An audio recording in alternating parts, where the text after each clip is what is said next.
Assalamualaikum warahmatullahi wabarakatuh. Perkenalkan, nama saya Fitri Umardia. Saya merupakan salah satu dosen tetap pada Prodi S1 Pendidikan Matematika Fakultas Ilmu Pendidikan Universitas Kyai Haji Abdul Wahab Hasbullah. Pada kesempatan kali ini, saya akan memaparkan mata kuliah yang saya ambil, yaitu Matematika Diskrit. Matematika Diskrit merupakan mata kuliah yang keluar pada semester genap di semester 6. Mata kuliah ini memiliki bobot 3 SKS. Matematika Diskrit adalah cabang ilmu aljabar yang mempelajari perhitungan yang khusus menggunakan bilangan diskrit atau bilangan yang tidak kontinu. Pelaksanaan mata kuliah ini dirancang dalam 16 pertemuan, meliputi 14 pertemuan untuk materi dan 2 pertemuan untuk ujian, yaitu UTS dan UAS. Adapun capaian pembelajaran mata kuliah pada mata kuliah ini adalah mahasiswa mampu mendemonstrasikan pengetahuan dan wawasan yang berkaitan dengan 1. Kaidah pencacahan dan kombinatorik, 2. Fungsi pembangkit, 3. Relasi rekursif, 4. Tentang prinsip inklusi dan eksklusi, yang kelima berkaitan dengan teori graf, serta mampu dan terampil melakukan langkah-langkah penyelesaian dalam menyelesaikan soal sehari-hari secara teliti, mandiri, dan penuh tanggung jawab. Bahan kajian pada mata kuliah ini meliputi 1. Kaidah pencacahan, 2. Kombinatorik, 3. Prinsip sarang merpati, 4. Fungsi pembangkit, 5. Relasi rekurensi, 6. Prinsip inklusi eksklusi, 7. Graf khusus, lintasan dan sirkuit Euler dan Hamilton, 8. Keterhubungan sisi dan simpul dan pewarnaan graf, 9. Pohon dan graf planar. Pustaka yang saya gunakan pada mata kuliah ini meliputi buku dan artikel. Buku yang saya gunakan 1. Karya Ralph Grimaldi yang berjudul Diskrit dan Kombinatorial Mathematics. Yang kedua adalah buku hasil penelitian pengembangan yang saya lakukan tahun 2020 yang berjudul Metode Diskrit. Nah, buku ini saya gunakan dan saya integrasikan dalam pembelajaran mata kuliah Matematika Diskrit. Kemudian artikel yang saya gunakan adalah artikel yang membahas tentang Matematika Diskrit yang merupakan artikel-artikel terbaru.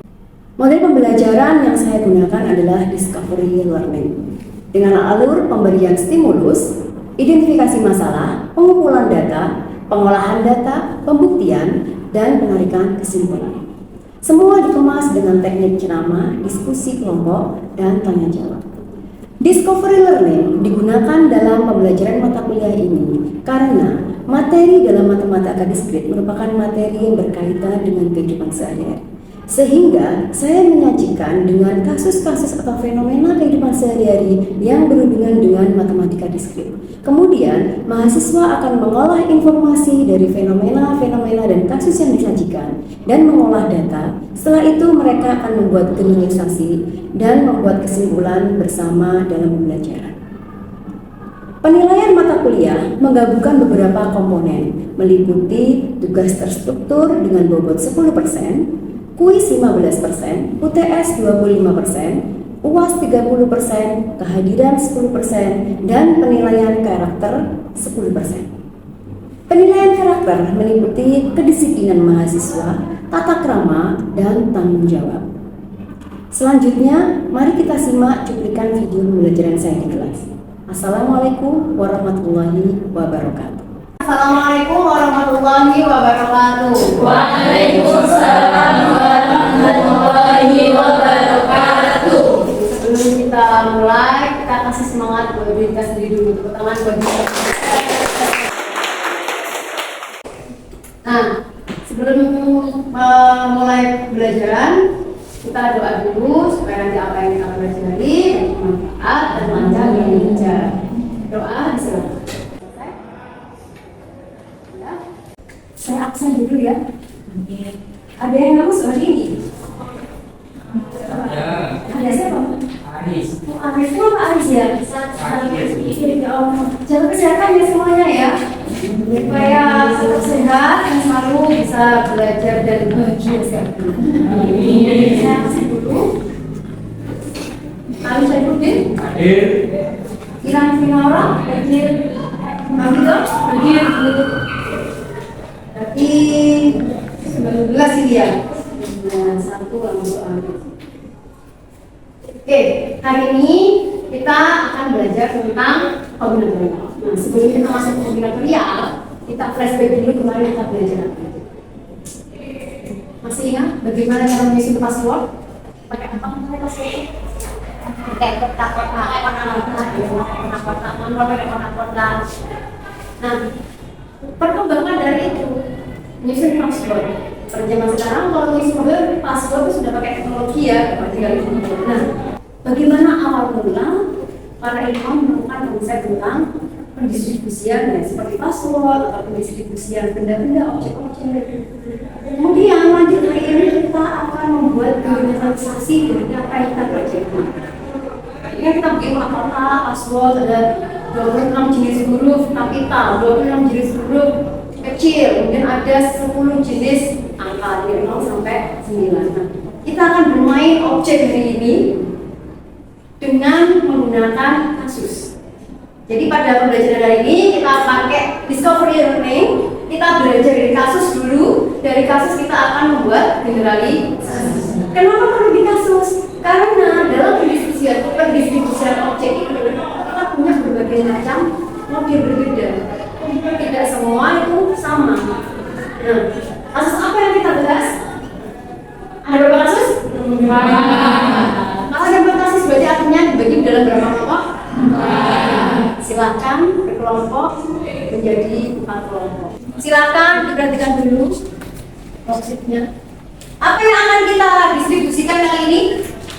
Bola dan kotak. Bola dan kotak.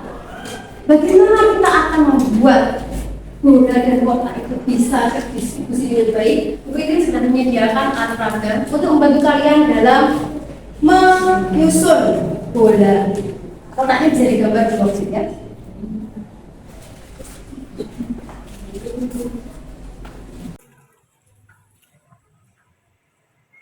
Silakan kalian membuat kemungkinan pendistribusian yang mungkin terjadi dari 4 kasus yang ada ini. Oke, kelas sudah selesai ya? Sudah hasil diskusinya sudah selesai? Sudah. Oke. Kalau sudah selesai, tetap dalam duduknya masing-masing, duduknya di kelompoknya masing-masing, kita akan bahas masing-masing per kasus. Sekarang kita ke kasus pertama dulu. Kasus yang pertama apa tadi? Meletakkan tiga bola berbeda dalam 4 kotak berbeda. Kemungkinannya apa saja? Silakan. Kemungkinannya bisa ditulis di 3, 4.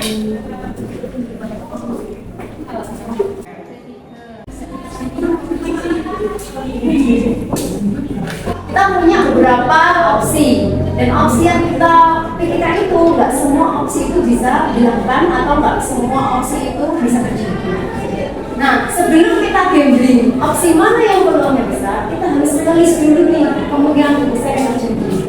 Sehingga dalam kehidupan sehari-hari juga materi yang di sini walaupun disampaikan dalam bentuk bola dan kotak, manifestasinya itu ada di kehidupan sehari-hari. Karena kita setiap hari itu memiliki pilihan dalam hidup dan juga peluang masing-masing yang berbeda. Ya. Oke, sudah. Kelompok 4 ya. Kita bahas dulu ini sambil tunggu kelompok 4 bagian guys. Karena tempatnya masih penuh, kita bagian dulu. Oke, ini yang kasus pertama. Perhatikan. Kasus pertama, bolanya tiga dan berbeda. Sehingga masing-masing bola itu punya order ya. Perhatikan bagian B1, U2, ini biru ada di 1, ungu ada di 2, ini pink ada di kotak ke-3. Sama-sama di kotak ke-1, 2, 3. 4-nya kosong ya. Ada lagi yang 1, 2, 3. Masih kurang dari sini? Masih. Kurang apa ayo? Masih bisa dibalik ya. Ini kan B. sama-sama dipilih di 3 kotak, bisa aja urutannya menjadi U3, B2, P4.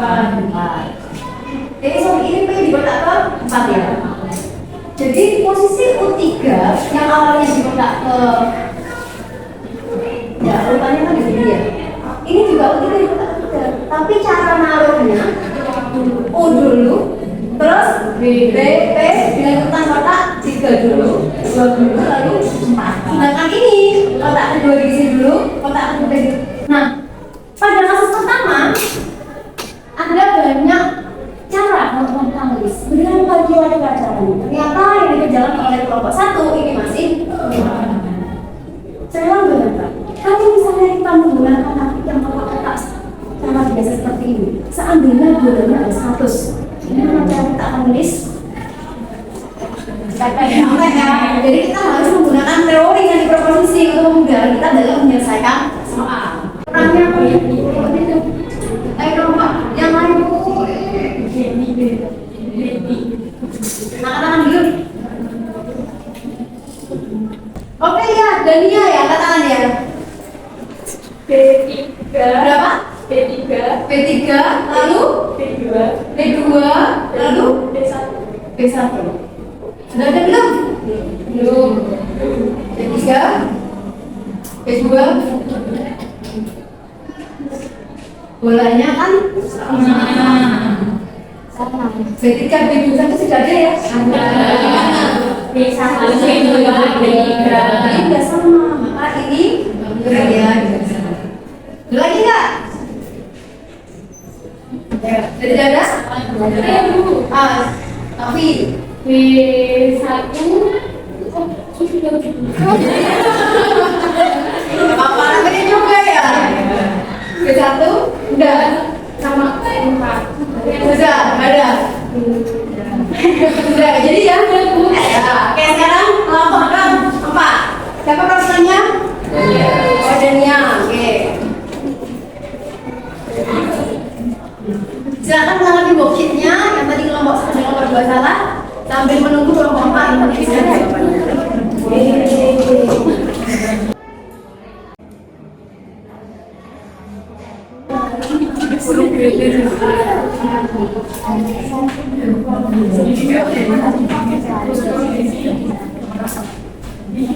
Oke, ini kelompok 4. Bolanya identik dengan sejumlah bola per kotak. Berarti bisa 3 bola mengumpul di 1 kotak ya, atau bisa diisi 2 bola, diisi juga diisi dengan 0 bola. Ini kalau ini ngumpul semua di kotak. Ini ngumpul semua, Ini pendaftarnya yang coba ini. Yang ngumpul dulu, ya, betul. Terus yang 2 daftar. Terus yang 1, terus yang ada yang 0 ya. Ada lagi tambahin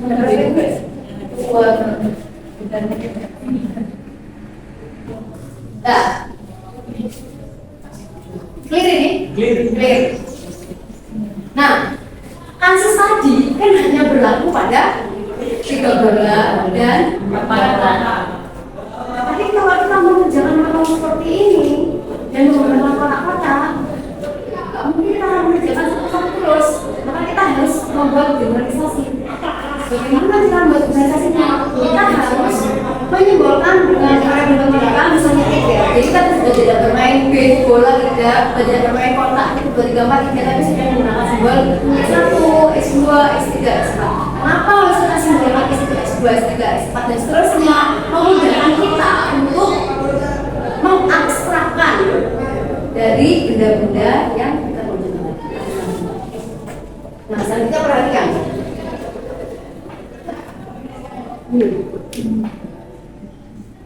Ini 4 jenis kasus yang kita bahas tadi. Bedanya ini berapa bola ini? 2 bola dan 2 bola. Tadi kita kan membuat 3 bola, 4 kotak dengan metode manual. Sekarang kita membuat 2 bola, 3 kotak dengan sudah variabel. Jadi kita sekarang mencoba mengerjakan menggunakan variabel. Perhatikan ya. Yang pertama ada namanya R square. Square itu besar kalau dalam bahasa saya, square. Tapi ini kita punya square. Di mana perhatikan pada x1, x2 dan x2, x1 semua tetap ditulis karena beda. Naruhnya pertama duluan sih yang mana?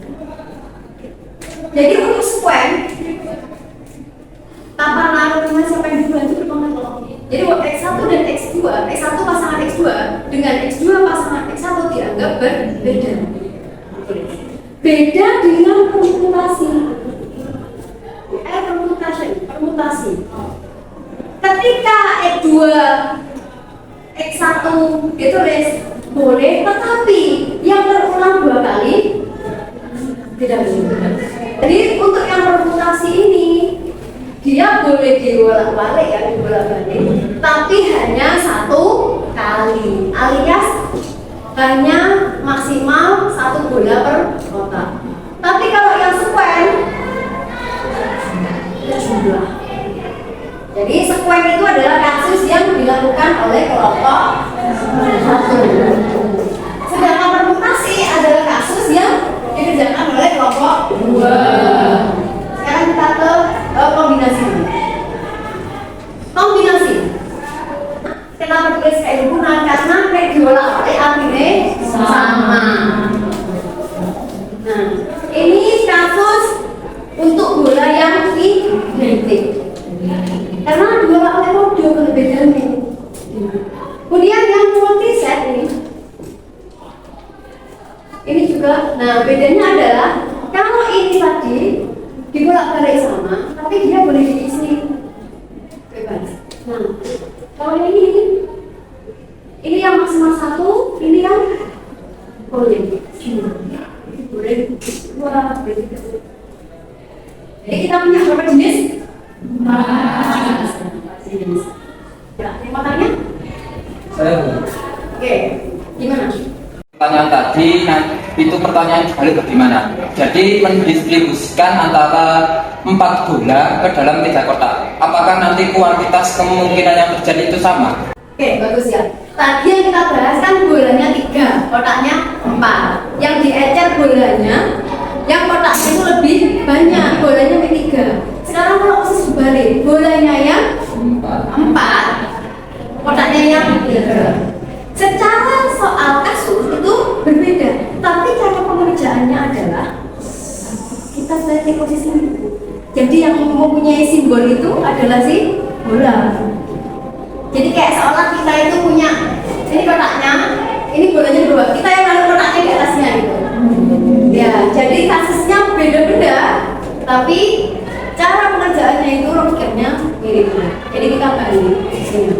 Nah, kenapa kok menggunakan ke situ? Karena nanti akhirnya kita akan menyimpulkan dengan M dan N. Apa itu M dan N? Apa itu M dan N? M ini adalah benda yang paling lebih sedikit daripada si N. Jadi L lebih kecil daripada si N. Jadi misalnya kotaknya yang 4, bolanya yang kotaknya yang 3, bolanya yang 4, maka yang menjadi R adalah kotak. Yang menjadi N adalah bola. Jadi posisinya seperti itu, meskipun kasusnya beda. Jadi kayak kita tuh memiliki logikanya. Kalau tadi bolanya, misalnya ini kotak, bolanya di bawah kotak, sekarang dibalik, bola di bawah, kotaknya yang ditentukan ke bola. Oke. Ada pertanyaan lagi? Sebelum kita masuk ke pembuktian generalisasi, rumusnya kayak gimana sih? Dulu kayak mana itu ngitung kok siji-siji terus capek ya? Nah, kita perlu tahu rumus umumnya atau rumus generalisasinya.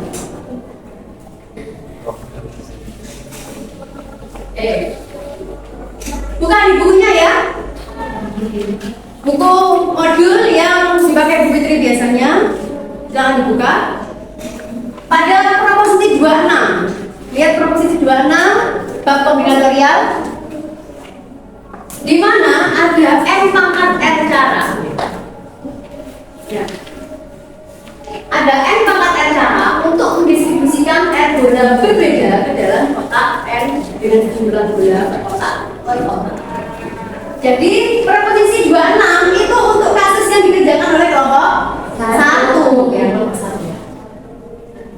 Mencarinya gimana? Berarti kalau bolanya ada 4, kotaknya ada 3, maka 4 pangkat 3. Proporsi 27. Oh, ya perhatikan. Ini bab 2, bab kombinatorial ya, di modul yang saya berikan. Ada PNR. Simbol apa? Permutasi. Ya. Permutasi rumusnya gimana? Ini sudah ada guys. R per N in R. N faktorial per N in N faktorial. Nah, permutasi. Kemudian proporsi 28. Proporsi 28 ada simbol seperti ini ya. Gimana nih simbolnya apa? Kombinasi. Berarti cara mencari kasus dengan R bolang identik. Jadi ingat ya, untuk kombinasi dan multiset bolanya itu identik. Ya, bolanya identik itu yang perlu diingat. Dan cara mencari untuk kombinasi ada NN. Kombinasi NN. Kombinasi NCN sama dengan N faktorial per N faktorial. Oke ya. Sip, semuanya. Lanjut proporsi 29. Ini multiset. Seperti yang dikerjakan oleh kelompok 4. Bolanya identik. Boleh isi bola berapa? Boleh 0 dan boleh maksimalnya. Cara mendistribusikan multiset adalah kombinasi dari n plus r min 1 n. Jadi kalau kombinasi yang untuk kombinasi asli begini ya, ini n r, sedangkan untuk multiset n plus r min 1 bawahnya r. Jadi itu kombinasinya ya ini n tambah r dulu plus 1 dikombinasikan dulu. Ada yang mau lihat kan? Dari 4 sini? Belum ya, belum ada. Karena kadang kalau masuk materi itu paham bu, paham. Biar lebih paham, siapa kan sekarang?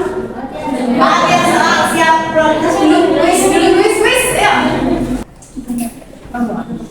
Silakan dicek bagian yang soal modul ya. Dikerjakan 2 soal saja. Yang satu soal pertama tentang multiset dan kombinasi, dan soal kedua tentang sequence dan permutasi.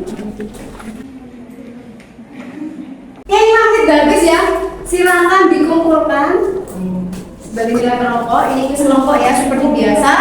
Setiap bab, setiap pertemuan kita punya kuis baik kelompok maupun individu. Nah, silakan dikumpulkan dulu. Kita review yang kelompok berapa ini? Satu. Oke, 1. Ini menggunakan 2 cara ya, pakai kotak-kotak juga pakai menghitung ya. Sama nggak jawabannya ini? Antara pakai kotak sama menghitung pakai rumus? Sama ya. Karena harus sama. Kalau nggak sama berarti ada salah dalam perhitungan yang mana? Yang manual. Iya, karena yang manual kita harus satu persatu teliti. Ini boleh identik atau tidak identik, ini kotaknya berapa, harus teliti. Nah, walaupun sudah punya proposisi sebagai rumus umum dari apa yang kita katakan dari kasus yang kita bahas tadi, kita juga harus tahu artinya n sama n. Jangan sampai seperti yang ditanyakan Mas Isong tadi, mana yang n, mana yang r, bingung. Kita punya kata kunci bahwa n-nya itu yang lebih, n-nya yang lebih. Kenapa? Karena kan mau dikombinasiin, boleh lah. R yang kecil, R yang besar juga bisa, jadi R yang besar. Nah, itu kan kalian lupa ya, karena R besar, R kecil. Makanya kita harus tahu konsep awalnya dulu, supaya kita kalau ketika lupa rumusnya kita bisa mengerjakan sesuai dengan konsep aslinya. Ini Bu Fitri koreksi dulu, saya umumkan nilainya di pertemuan ini. Dari 4 proposisi ini, tadi ada sequence dengan rumus n pangkat kemudian ada multiset rumusnya multiset ayo multiset n ya n min 1 plus r atau n plus r min 1 kombinasi R. Kemudian yang permutasi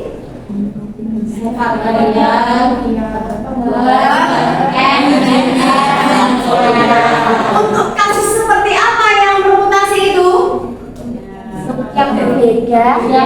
Apa yang berbeda?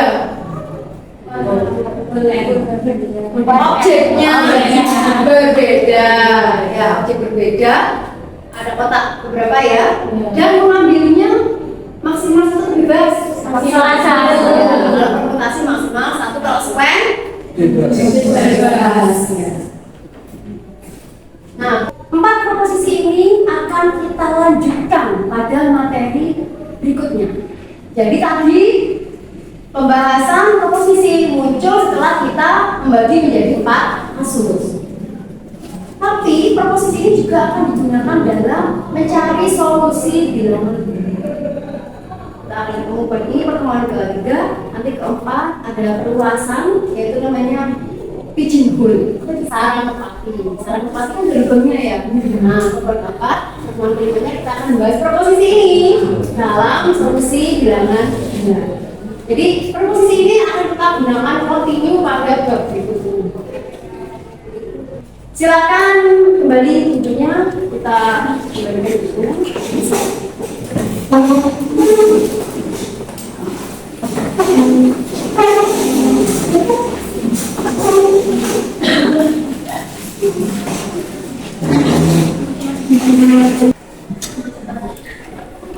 Oke, jangan lupa untuk pertemuan yang akan datang, siapkan peraga. Tidak usah peraga meja besar, tapi silakan kalian menggambar di kertasnya masing-masing konsep pigeonhole. Apakah saya harus menggambar burungnya asli dan pakarnya asli? Tidak. Kita akan menggambar konsepnya bahwa ada kotak dan ada sebuah hole atau lubang. Baca dulu bab pigeonhole, tidak akan kita bahas dari itu sehingga punya bekal untuk pertemuan selanjutnya. Ada pertanyaan lagi? Tidak. Semoga pertemuan kita hari ini bermanfaat. Hati, jaga kesehatan karena demi musim hujan supaya masuk semua ya. Kita satu Aris ya, semoga Aris juga cepat sembuh ya. Amin. Jaga kesehatan. Saya Ferry, pertemuan hari ini. Assalamualaikum warahmatullahi wabarakatuh.